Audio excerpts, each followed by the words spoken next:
आज पूछे जरदारी साहब ये $6 करोड़ आप कहां से लेके आए हैं? इस सवाल का जवाब उनके पास नहीं है, मां सिवाय वो जो साबित हो चुका है कि पाकिस्तान के अवाम के खून पसीने की कमाई है।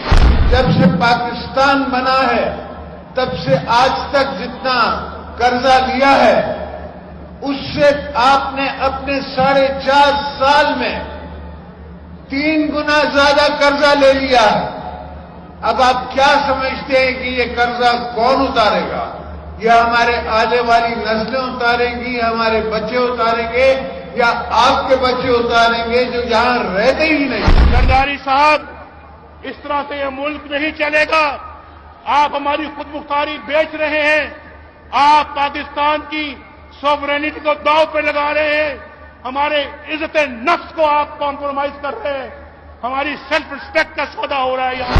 इस मुल्क को खतरा और किसी से नहीं है। इन मुल्क को खतरा सिर्फ जाति उम्रा से है।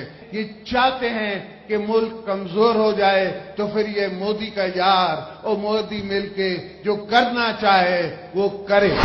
जब चाहूं मैं इनको निकाल सकता हूं, इसमें मुझे कोई देर नहीं लगेगी। ये खिलाड़ी और जरदारी सब मिले हुए हैं, सब मिले हुए हैं। जरदारी ना जरदारी के